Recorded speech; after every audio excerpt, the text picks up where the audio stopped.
gears quite a bit and talk about sustainability, but actually, hopefully we kind of change the subject a little bit today.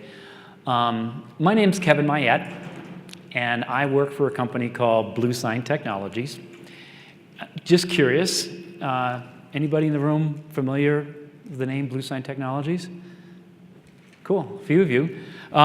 Interesting, I would bet that in the outdoor retailer, now combined with the snow show, Bluesign might in fact be one of the largest co-brands in the building. We just don't think of it in that particular way. We're not particularly consumer-facing, at least not now. Tough to have that conversation about, let me talk to you about the chemicals in your product. I have worked now for Bluesign for five and a half years or so. And I will get to a little bit, I'm not going to spend a lot of time today talking about Bluesign. So if you want to talk about Bluesign, I suggest we can talk about that later. I wanted to talk about some other things tangential to that.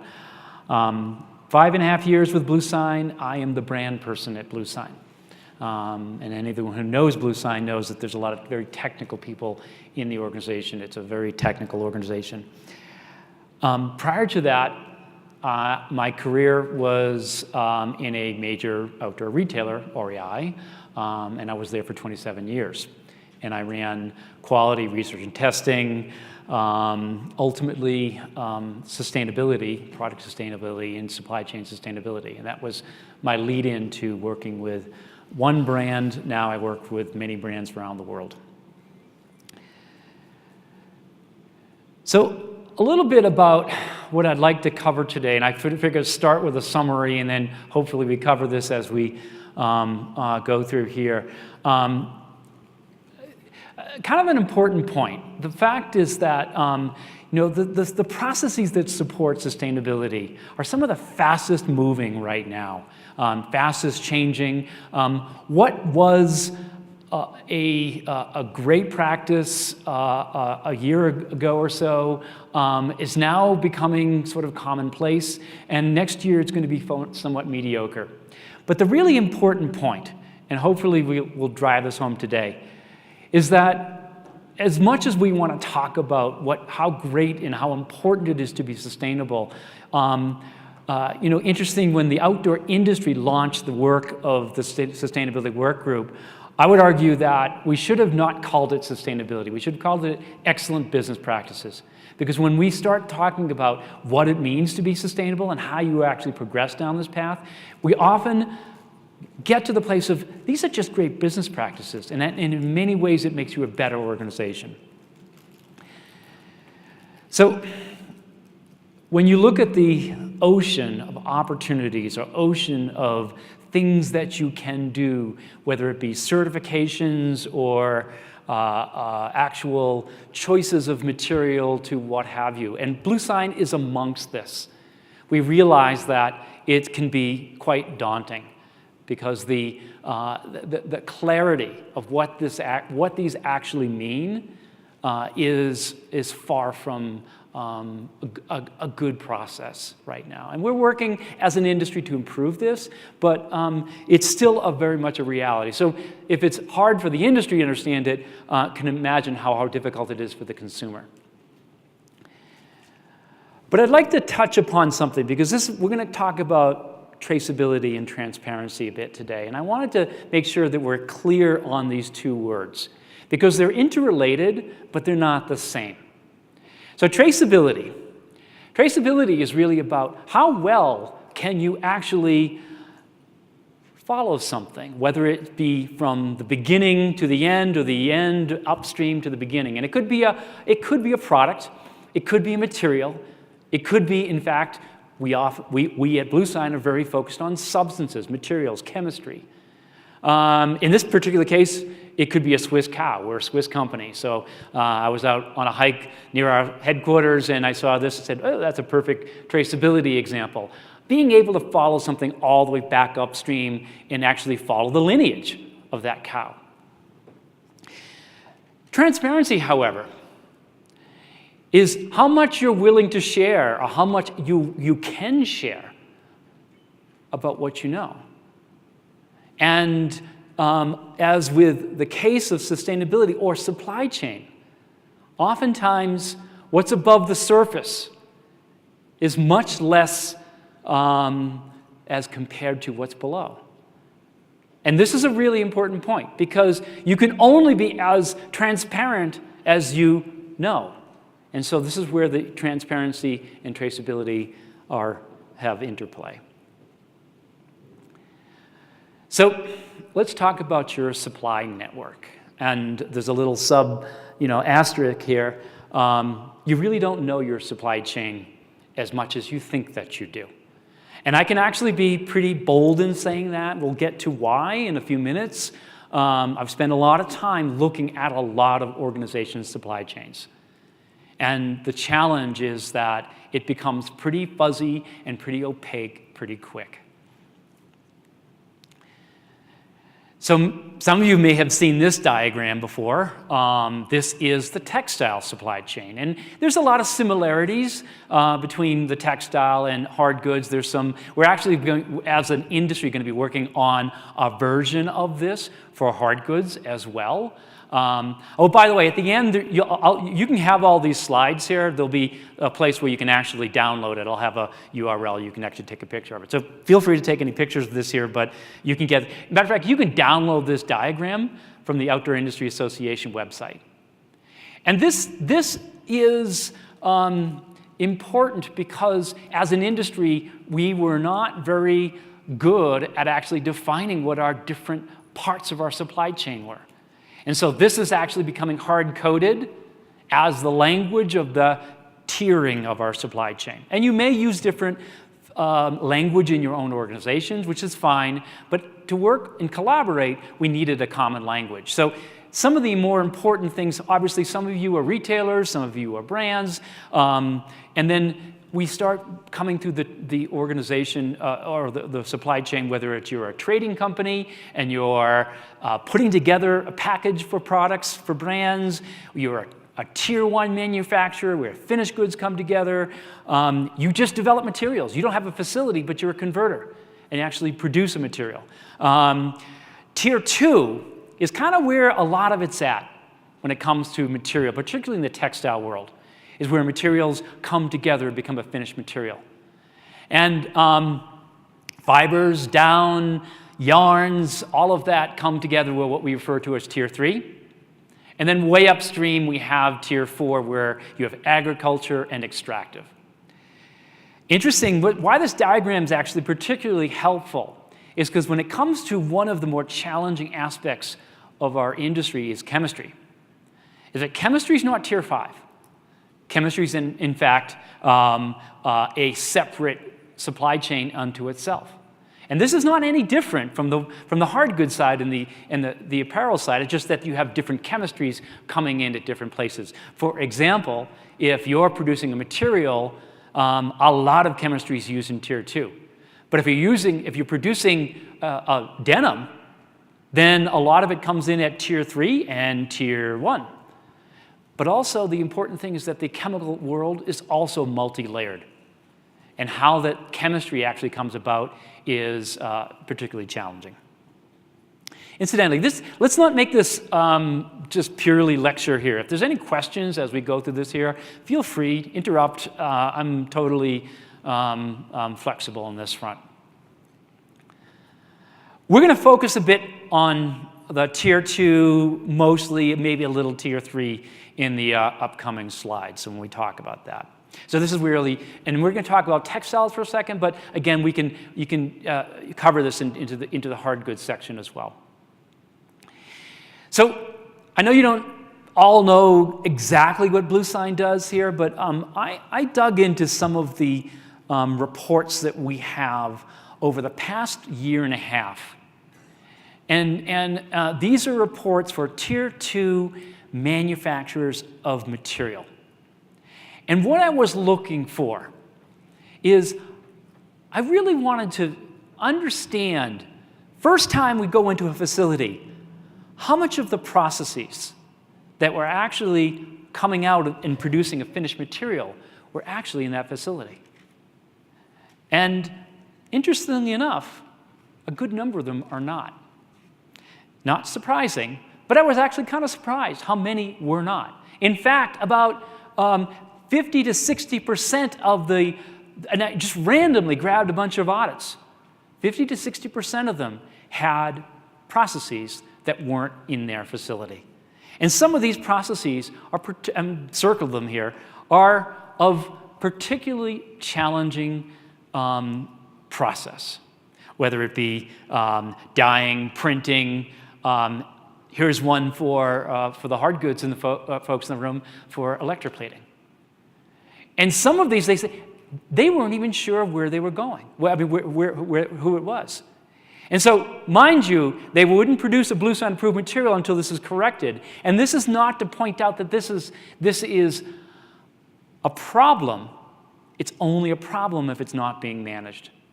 So back to the point of knowing your supply chain, you may in fact know where your tier 2 is, but how much do you really know what actually is happening there, particularly if some of those processes are outside of their facility.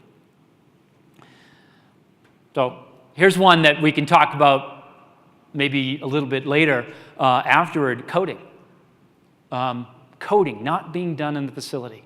Now, again, there's lots of really good coders out there, but there's also a lot of real challenges. We can talk about polyurethane and the huge challenge that that's causing for those who are selling in California, which I'm assuming is going to be a number of you. So, how many of you have actually heard of the Higg Index? Okay, yeah, and probably for those in the apparel world, it's a lot more relevant, although it's becoming more relevant across the spectrum of all product. It started in apparel. Actually, truth be told, it started in hard goods, became an apparel tool, and is now becoming more of a generic, broad tool. But this is a really important comment. I believe there's a session tomorrow that you can learn a lot more about the Higg Index if you'd like to, and the work of the Outdoor Industry Association. But this is asking a very clear question of brands. What do you know of your supply chain? And this is a hard question, a really hard question to answer. It looks simple, but it's actually a real hard question to answer. So let's talk about some of the risks that are found within your organization's supply chain. The reality is that we sell stuff and we must conform, and consumer is super important. So consumer risks are top of what we often are focused upon. And that's important, absolutely. It is absolutely table stakes for doing business. However, the reality is, in a lot of the world of sustainability, the challenges are not with the end consumer. The challenges are the worker or the environment where a product is being produced.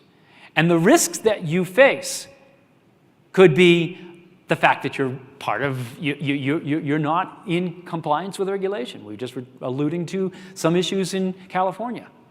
Or the norm or the standard has changed. I lived through, at REI, the challenges of polycarbonate and water bottles. And when we were trying to make a determination, what do we do here? What do we know? What do we know for sure? What do we believe? The reality is the market was changing. And so we had to move forward. So as a result, we took back 7 railroad cars of polycarbonate water bottles and had something, we had to deal with that. So clearly reputational damage is a big part of it, but also supply chain interruption. A good supply chain, a robust supply chain, is also a sustainable supply chain. Working with organizations more and more as you're attracting new talent, this is super important to them. And making sure that your organizational values are aligned with your employees. And then lastly, really interesting, the investment community is dying for better information on this, good information, not just anecdotal information, but good information, because there's a strong belief and correlation between great investment, great companies, and actually being more responsible. So here's a really important thing to remember. And then now we're talking textile again here.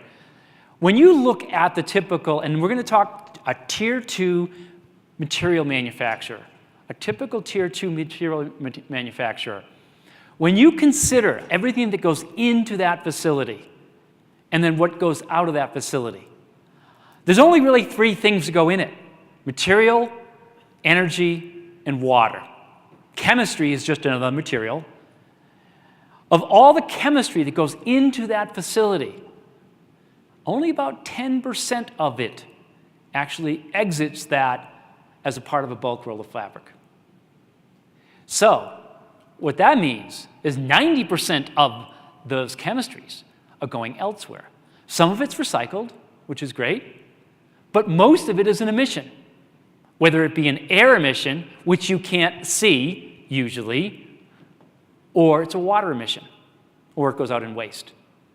And a good portion of it is happening there. And a good portion of the chemistries that are being used as process chemicals are particularly challenging, particularly toxic, and need to be managed very closely. So this becomes a huge risk for your supply chain. Again, for the worker, but also the environment where it's produced.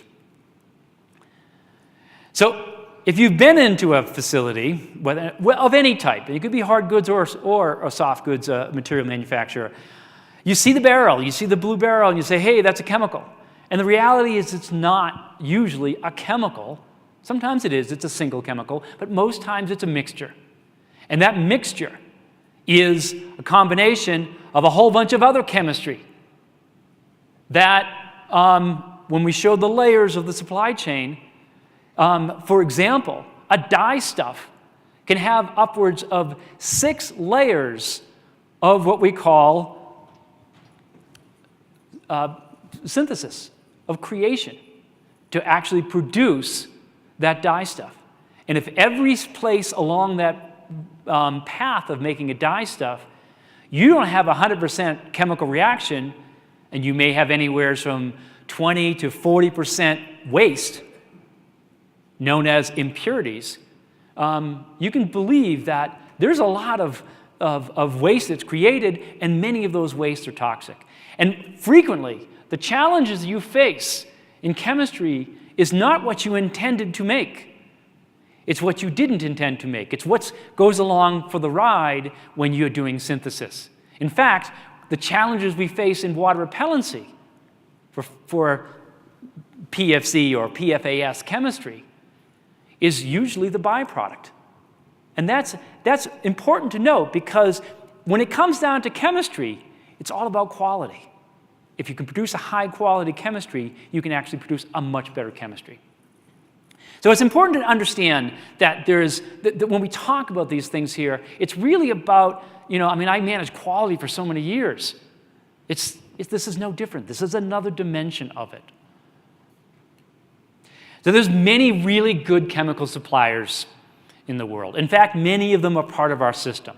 And we are happy that actually our biggest area of growth are chemical suppliers right now, realizing that this is becoming super important. It's becoming much more visible. They were in the background for so many years.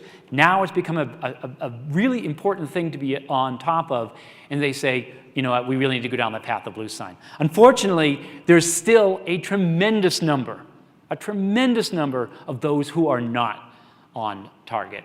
We'll talk about some of that in a minute when we start talking about chemical suppliers. I pulled this up this morning on the airplane. You can get this almost any day. So when we talk about good supply chains, you can read between the lines here. If you're in a good supply chain, if you're paying attention to this, you're not going to be affected by when all of a sudden, we like to say that, and I don't want to pick on China, but oftentimes it gets pulled out. China doesn't lack for regulations. They lack oftentimes with enforcement. When enforcement happens and it's part of your supply chain, you can find yourself in a world of hurt really quick. I talk to designers and say, hey, you find it's kind of hard to find a black. Why is that? It's because the supply chain is shutting down in areas that are supporting you. So being in good supply chains is good business. So we're just going to touch briefly on the Bluesign system. Again, this is like a super high level of it. If you want to talk about this more, we can cover this. But again, I mentioned I ran quality for a number of years, and I can tell you we never ended up with a quality backpack or a quality tent or a quality jacket or whatever we were talking about by putting an inspector at the end of the line and say, you know what, look at every 100th that come off that line, or look at one per year, and we're going to have a quality product. It doesn't happen. Quality control is a part of the quality system, but it itself is not the quality system. You must have quality assurance. Quality assurance is engineering. Quality assurance is process control. Quality assurance is all the things that you do proactively to ensure that that inspector is really kind of telling you whether or not the system's working, not whether or not you're going to eliminate a bad product from getting to a consumer. So Bluesign operates much in the same way. It actually came out of a failure, another failed product. In fact, I believe it was a Nike soccer jersey that once again failed for a chemical that was not supposed to be there. And the response was, we got to do something differently. So 3 types of companies came together, a chemical supplier, manufacturer, and brand, and said, let's figure out a proactive system. And this is the proactive system. So we at Bluesign work with chemical suppliers who become part of our system. First thing we do is we go in. And this is the unique thing that's about Bluesign. Nobody else actually does this part right here, is actually go into the facility, and before we even look at the chemicals, we determine, can you even make them? Are you competent at making them? Do you have the processes in place? Are you managing those impurities? It's all about quality. It's all about process and quality assurance. And if the answer is no, then you're actually not even a part of the system.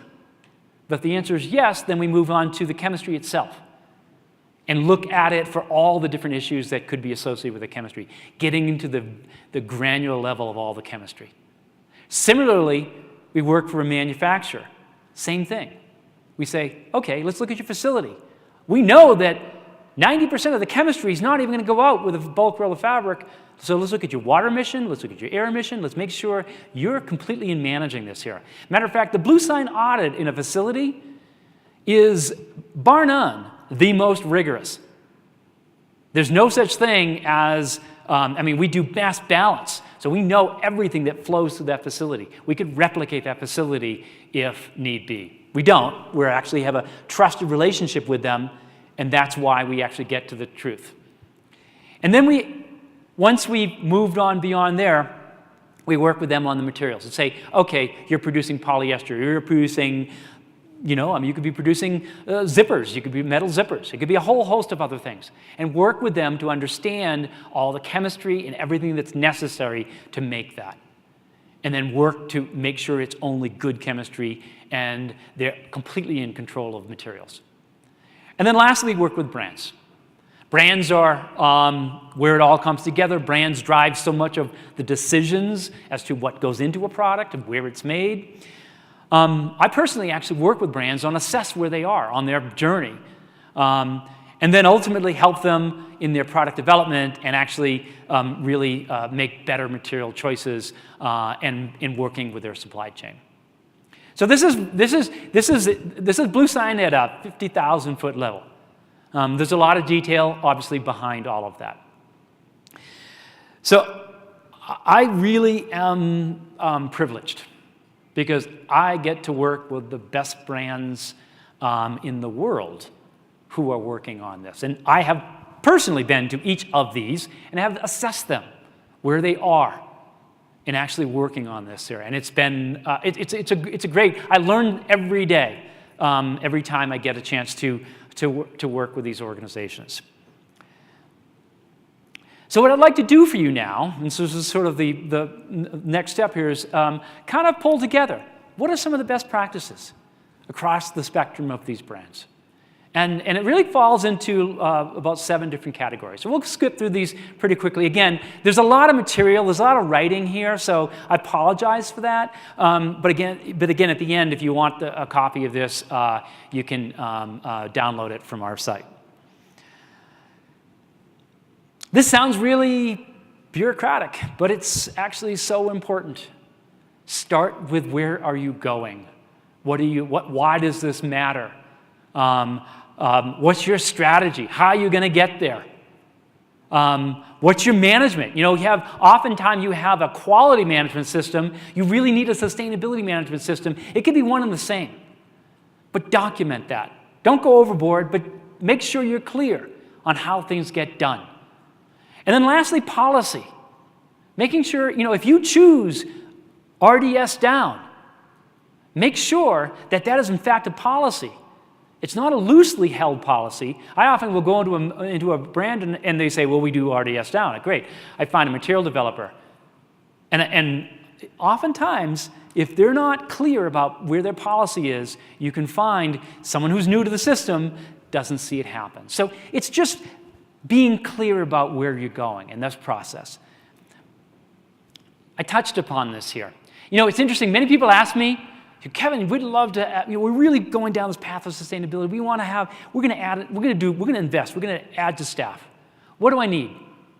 What should I look for? And I say, supply chain analyst.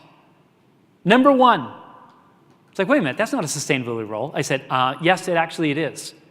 If you don't know your supply chain down to the most incredible level, it is so hard for you to actually do this work. So, assign it, usually where that stuff gets made is sort of a sidebar activity of someone in design or material development or something else. Make it a priority and make it happen. Manage it, document it. Oftentimes the best tool is Excel.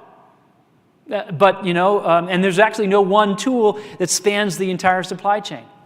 Know it as deep as you can. If you're making a material claim, make sure, it's a fiber claim, like organic or responsible down and all of that, make sure you have that traceability. Make sure that's a part of it. And then, interesting, the last one, this is hard for some brands, but become radically transparent about it. The more transparent you are, the more it forces you to really make sure you are really knowing that. When it comes to materials, it's simple. Know every single one. And many brands will say, well, we do. And then I can point out, I'll get out a bomb, and I say, well, what about this? What about this? What about this? And the fact is, you don't. And what is the substrate? How much are you getting from that supplier? It's a lot of exercise. It's a lot of accounting. But ultimately, in order for you to be able to make these changes, it's really knowing this well. Also, in many cases, you may not be specifying a material. It's what we refer to as being, you may nominate it, or it may be vendor supplied or factory supplied by your tier 1. Know those as well. And that starts getting a little uncomfortable for those relationships with the tier 1 because they're like, oh, wait a minute, well, you're kind of treading my space here. And you say, no, it's really important. I know those, but most importantly, I'm not going to tell you where to go. Here are my rules as what I need to have in making sure that you get to choose where it goes just as long as it follows these rules. Quality and sustainability are part of that. Substances. There's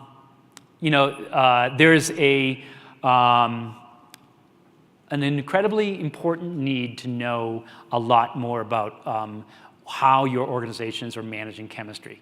At the bottom there, I put this in the last minute. I was debating whether or not you would want to say this here. More and more, I'm seeing brands who actually are employing chemists. I wouldn't necessarily start there. But there's a lot of work that you really need to do to better understand and make sure that someone in your organization is paying attention to this. People say, well, we do Bluesign, so therefore we're okay. It's like, Bluesign may not be the so much easy button. We're the effective button. And oftentimes we work best when there's someone in that organization, even if it's not their full-time job, dedicated to actually paying attention to this work. Implement a restricted substance list. I highly encourage you to do that. In fact, REI's done a good job of talking about a bunch of standards. One of the things they say, if you're selling to them, you must manage an RSL. It's a basic practice. And then also testing is important as well. Don't test everything, but we talk about a smart testing program that's really based on risk. Interesting, I see a lot of brands that actually do a lot of good work, and then they fail to talk about it. And they say, well, we're kind of humble, and we really, when it comes to establishing good goals and then communicating them, they're super important. Tell your staff. Make sure that everyone's aware that this is part of what you're doing. Tell your suppliers, more than on a need-to-know basis.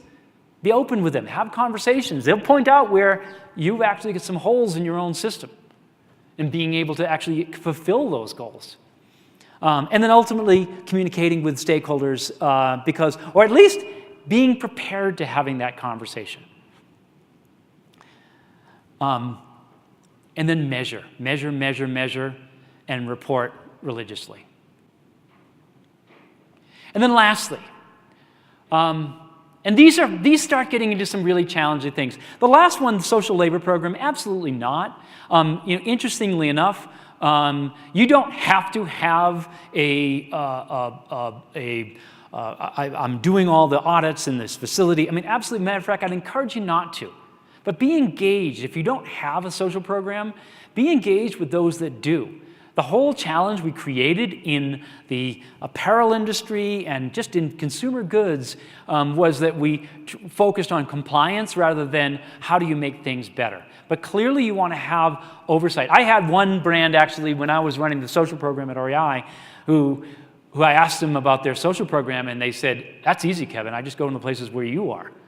I'm like, okay. I guess that's actually a pretty good answer. Because if I didn't have a good program, then I guess you didn't have a good program. But having this oversight and having engagement on some of these issues is absolutely where a lot of those brands that I was sharing with you are going. And they have this as a part of this system. Incidentally, one of the first ones, managing water, waste, and all of that, some of them have said, you know what, this is so important to us, that's why we have Bluesign. And that's why they pushed all their materials into Bluesign, because they know that's in fact what we do. So there's lots of things. I mean, interestingly enough, you may have come in here thinking that you're going to hear about some of the latest, greatest sustainable fiber or material, and all this stuff is super important. However, the message I want to get across is that so much of what you need to do is actually very foundational. We could take the word sustainability out of there. We've learned so much in my previous life about our supply chain in doing this work. Many of the brands I work with say, wait a minute, I thought this was a sustainability exercise. I was like, it is. It's about, and as they know more about their supply chain, they start asking sort of their other questions that help them better become a more robust, more effective organization. So yes, circular economy, ocean plastics, recycled polyester, responsible wool, all this stuff, super important, and being engaged on it. But there's a lot of foundational things that you absolutely need to do that really get you to become a better organization, that allow you to be really engaged in those other spaces. So lastly, I just want to follow up because this point of transparency. It was about, 2019. It was about 13, 14 years ago when the Outdoor Retailer Show was in Salt Lake City, and many of us started the work that has now become the Higg Index. And this is particularly notable because someone said once at that time we started that work, it's going to take a decade before we get to where we need to be.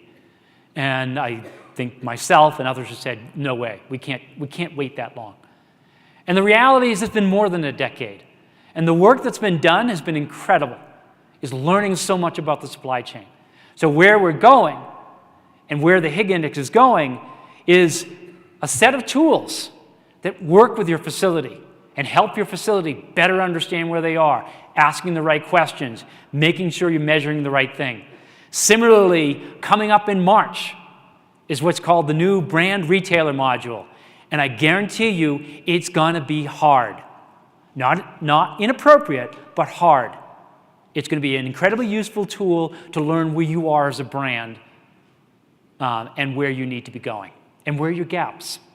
And then ultimately, the vision is to be able to put it together and score a product. And that's where we're going. And this last slide shows you when we're going to get there as an industry. And I include the ski industry, the outdoor, and the snow sports industry as well.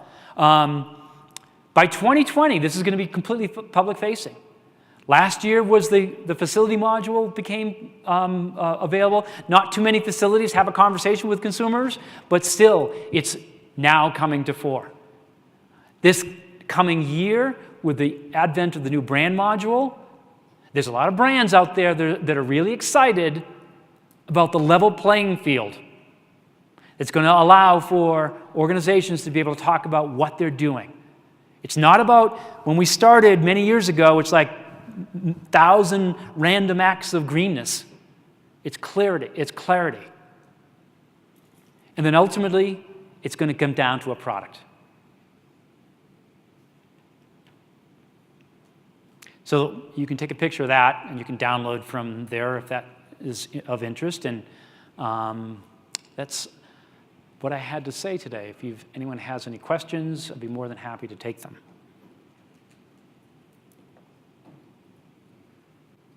How many suppliers are actually coming to you guys and saying, hey, we want to be Bluesign certified so that we can produce product, we can produce Arc'teryx? Yeah, so the question is how many suppliers, and I would actually go back to that slide. Well, you remember the slide, the three different, there's chemical suppliers, manufacturers, materials, and brands. So I'm assuming you're meaning the chemical and the manufacturers. Interestingly enough, this is what we're seeing right now. So if you look at the system partnership within Bluesign, we're approaching 600. It took us about a decade to get to the first 400 or so, a fairly short period of time to get to the next 500. In the last year, we've gone to 600. So it's growing pretty quickly. The biggest area is manufacturers of material. So it's like a bell curve. About 180 or so, or 130 or 40, I think, chemical suppliers, the bulk in the middle, and then 80 or so brands. The growth, the fastest growth right now, it's a little skewed. Manufacturing is actually growing pretty healthily. Chemicals are growing. Chemical area is growing rapidly. What's happening in the world of chemistry is that the chemical companies are seeing the writing on the wall. This is super important.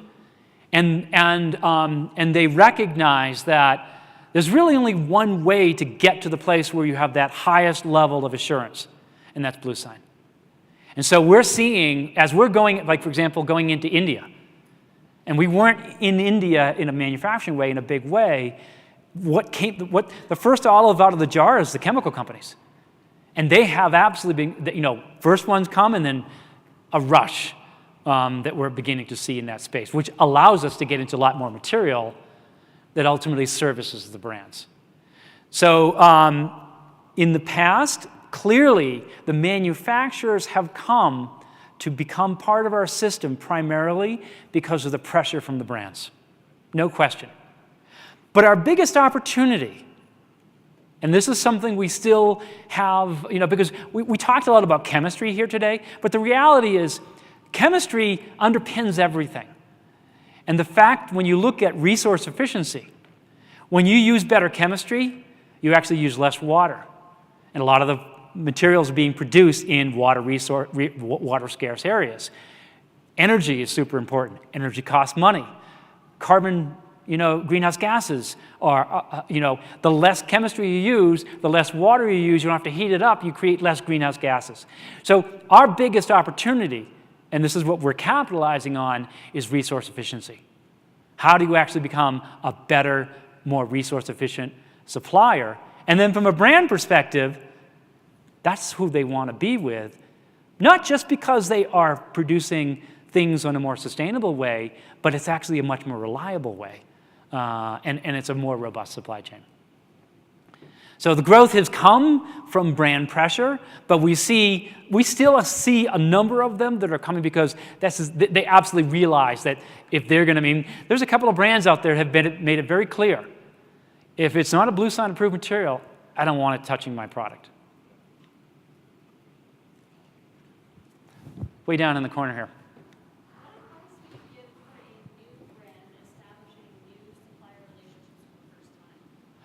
I'm sorry, the question is, what advice would you give a new brand establishing new supplier relationships for the first time? okay, great question. I've worked with a couple of brands that, not everybody has established and has an established supply chain. So the question is about advice for new brands who are just building their supply chain right now.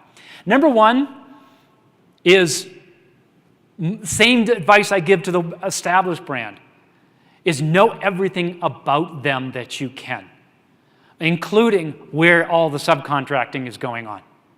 Assume that it's happening. And don't, subcontracting is not an evil word, but unknown subcontracting is. And so establish clarity around, how you work with those suppliers. But also, I would say, you're in a luxurious spot because you get to build a supply chain right from the very beginning, including the practices by which you add suppliers. And what is it that, interesting enough, many brands will say to me, I nominate everything, I know every material, I know every supplier, and, I can actually prove that they don't, but that's okay. And they say, but I have 100% nomination for all material.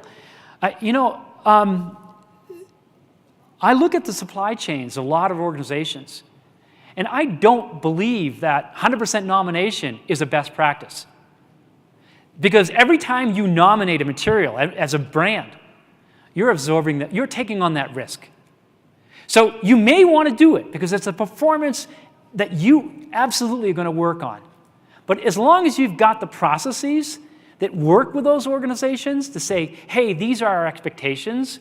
So whether it's your tier 1 and who they work with for materials, or if it's a tier 2 as well, just make sure you have a good process to onboard them.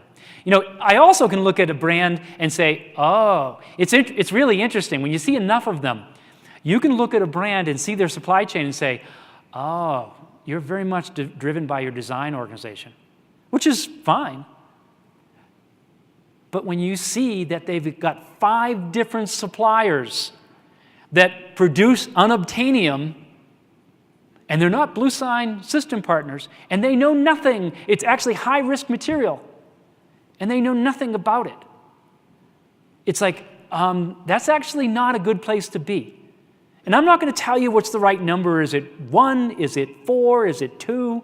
You need to determine that, but have process that really helps you do that. And this isn't to say that I'm not dissing on design as well. It's more like just make sure that you have clarity as to why you add somebody and why you subtract them. The other thing, too, is really early on, put in a scorecard, a balanced scorecard that talks about on-time delivery, talks about quality, talks about all the other things. The last thing I wanted to do as the head of quality was to go into a material mill whom my sourcing department didn't see as strategic, and they were actually phasing them out. Because I was going to work with them on some things, and all they wanted was orders, which understandably so. So I don't know, that was kind of long-winded. I hope that was helpful. Yeah. I'm sorry, you're in the lights there, but My question is, given that consumers today want a brand or a retailer that matches their values and produces a good product at a really good price, how do small, mid, even startup brands follow this and still stay in business? And what? Stay in business. Is it affordable? And be affordable. Yeah, it's a great question, and I was anticipating the price question, and because it's a real good one, it's a real important one. The interesting thing about it is that, and maybe it's a little bit bold, but whenever a mill came to me and said, "Hey, you know what? That's great. We'll do this, and we're going to have a 5% upcharge for that material." And margins are tight, and you need to be able to manage that. My response was, no, actually, it's a 5% decrease, because we're going to do the math. And back to the conversation about resource efficiency, the point I'm making, and I'm not to belittle the fact that it's really hard as a small brand. You don't have a lot of leverage. Absolutely. However, there's a lot of material suppliers out there that are coming around to the fact that, you know what, Bluesign approved materials, they're not any more expensive. In fact, they should be less. You may use better chemistry. You may use better material. You may do a lot of things.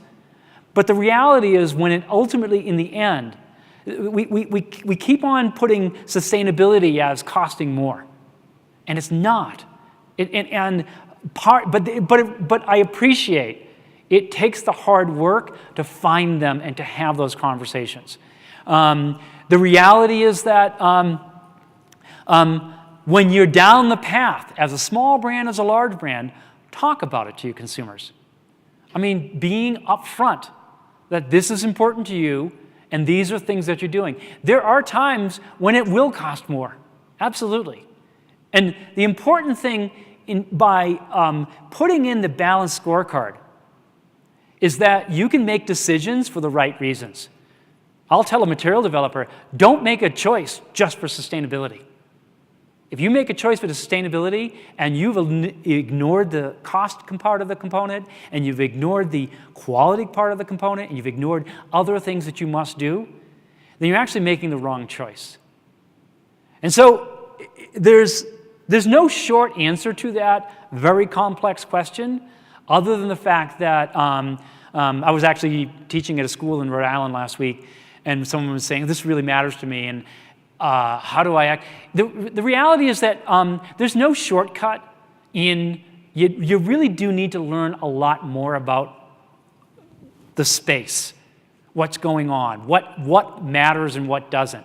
The good news is the outdoor and snow show combined, the work of the OIA has produced a tremendous amount of information.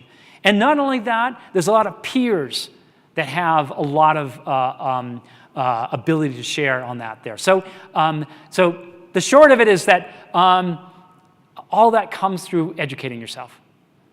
And there's a lot of material that's available to be able to actually learn that. Just a question for you on future direction for Bluesign now. Yeah. Is there any thoughts to moving away from textiles that are piece-dyed or water-dyed because of how contaminating that is to the water supply? We know that there's certain countries that are already taking away business licenses in Asia for dye houses. What's the point of view from Bluesign on that? Yeah, well, dyeing can be incredibly good, too. I mean, done in the best way. There's a facility down in California, part of our system, that they're so good, and obviously in a water-scarce area, they're so good that it was interesting. They had to explain to the authorities that their concentrations that they were sending to the wastewater treatment was so high because they're using so little water. Managing it very, very effectively. So yeah, there's all sorts of different ways, whether it's, if you're really looking to become the least impact as possible, you're going back to the yarn. And you're doing dope dye. The challenge is that we like color, we like things in those choices. So there's lots of ways that you can look at this here. But one of particular, I mean, there are many ways that each of those can get better. And I mean, there's unfortunately, and a lot of slides from other presentations, still to this day, 20%, 15 to 20% of that is dyed in the world is direct discharge, meaning it doesn't go to wastewater treatment. And so there are again, back to the conversation about education. We're not, the market is not moving away from the dyeing processes that we have right now, although there's some great innovation, and we support that, whether it's waterless dyeing to what have you. The important thing about what Bluesign supports is that it has to support the technology. What is best technology in the space? And so as new technology emerges, what we're working on is actually how do you actually encourage more of that in that space. So,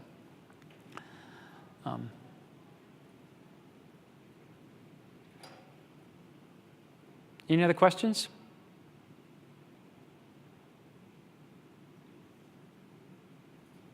Well, thank you for your attention. Thank you for letting me get between you and beer. Like I said, download here, and if anyone has any questions beyond, I'll be here for a few minutes afterward.